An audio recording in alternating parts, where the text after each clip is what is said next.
अस्सलाम वालेकुम। Hi everyone, I am Sher Ahmad and you are watching my channel my knowledge my power.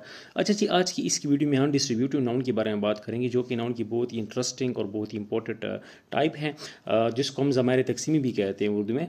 तो चलते हैं बगैर टाइम को ज़ाया करती हुई अपने टॉपिक की तरफ।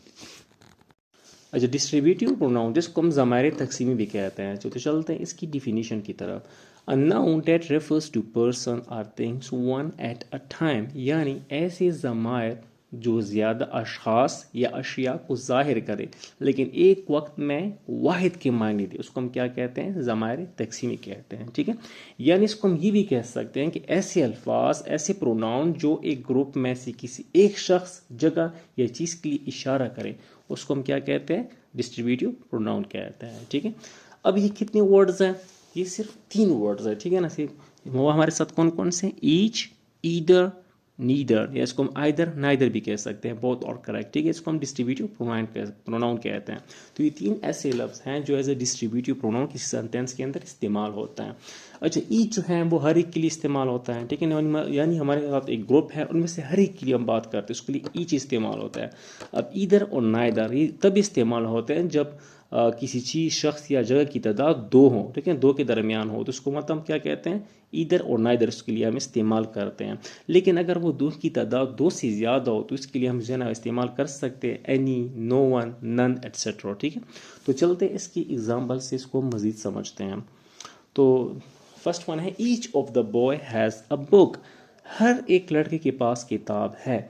मतलब एक ग्रुप है, उसमें से हर एक लड़की के पास क्या है? किताब है। तो ईच किसके लिए इस्तेमाल होता है? हर एक लड़की के लिए इस्तेमाल होता है। तो इसको हम क्या कहते हैं? डिस्ट्रीब्यूटिव प्रोनाउन कहते हैं। So each of the boy has a book. अच्छा जी, अभी आ जाते हैं आइदर। आइदर या ईदर। ठीक है, मतलब कोई भी एक, कोई भी एक। ठीक है, ये पॉजिटिव सेंस में हम ले सकते हैं। अच्छा, सो either of you can go, मतलब तुम में से कोई एक जा सकते हैं, मतलब तुम या दूसरा, और तुम में से कोई एक जा सकते हैं। ठीक है, हम 2 के दरमियान में जब हो तब हम आइदर इस्तेमाल करते हैं। ठीक है, अब नीदर या नाइदर जो है ये हमारे साथ नेगेटिव सेंस में इस्तेमाल होते हैं।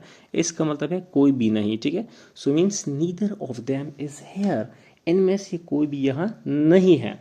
ठीक है ना, तो देखो 2 के लिए इस्तेमाल हो रहा है। ठीक है ना, तो neither of them is here, तो इसको हम क्या कहते हैं? डिस्ट्रीब्यूटिव प्रोनाउन कहते हैं। और हाँ, एक बात और, ठीक है ना, ये जो हमारे साथ ईदर है, नाइदर है, ईच है, ये जब भी इस्तेमाल होते हैं, ठीक है ना, मतलब हम किसी ग्रुप में कोई चीज़ होती है, शख्स होती है, उसकी तरफ किसी एक बंदे के लिए इशारा तो करते हैं। ठीक है, एक या मतलब 2 के लिए जब ईदर और नाइदर होता है, लेकिन इसको हम एज अ सिंगुलर लेते हैं। जब सेंटेंस में इसको हम लिखते हैं तो इसको हम एज अ सिंगुलर लिखते हैं, तो इसको हम डिस्ट्रीब्यूटिव प्रोनाउन कहते हैं। So that's all about today topic. Thank you very much.